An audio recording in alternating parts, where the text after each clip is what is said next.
بسم الله الرحمن الرحيم تبارك الذي بيده الملك وهو على كل شيء قدير الذي خلق الموت والحياة ليبلوكم أيكم أحسن عملا وهو العزيز الغفور الذي خلق 7 سماوات طباقا ما ترى في خلق الرحمن من تفاوت فارجع البصر هل ترى من فطور ثم ارجع البصر كرتين ينقلب إليك البصر خاسئا وهو حسير ولقد زينا السماء الدنيا بمصابيح وجعلناها رجوما للشياطين وأعتدنا لهم عذاب السعير وللذين كفروا بربهم عذاب جهنم وبئس المصير إذا ألقوا فيها سمعوا لها شهيقا وهي تفور تكاد تميز من الغيظ كلما ألقي فيها فوج سألهم خزنتها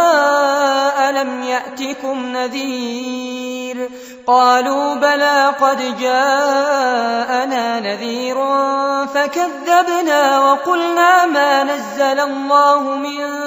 شيء إن أنتم إلا في ضلال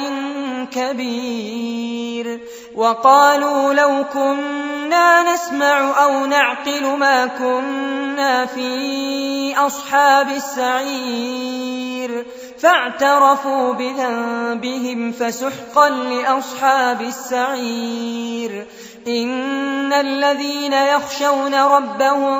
بالغيب لهم مغفرة وأجر كبير وأسروا قولكم أو اجهروا به إنه عليم بذات الصدور ألا يعلم من خلق وهو اللطيف الخبير هو الذي جعل لكم الأرض ذلولا فامشوا في مناكبها وكلوا من رزقه وإليه النشور أأمنتم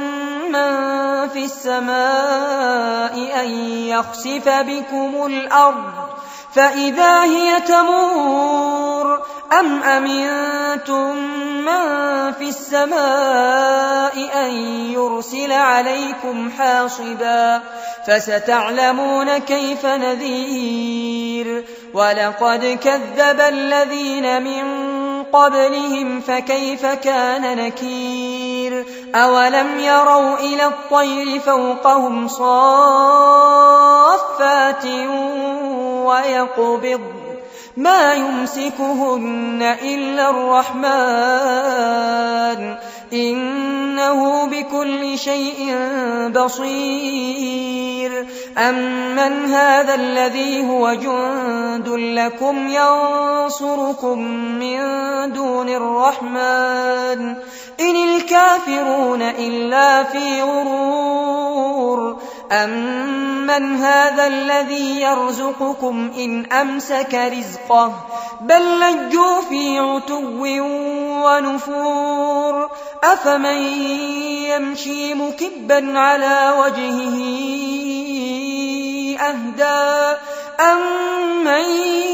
يمشي سويا على صراط مستقيم قل هو الذي أنشأكم وجعل لكم السمع والأبصار والأفئدة قليلا ما تشكرون قل هو الذي ذرأكم في الأرض وإليه تحشرون ويقولون متى هذا الوعد إن كنتم صادقين قل إنما العلم عند الله وإنما أنا نذير مبين فلما رأوه زلفة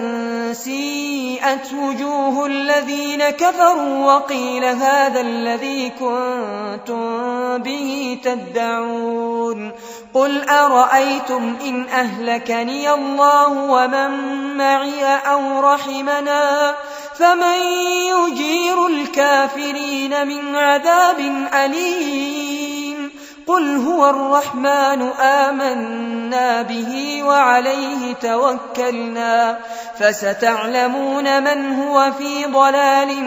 مبين قل أرأيتم إن أصبح ماؤكم غورا فمن يأتيكم بماء معين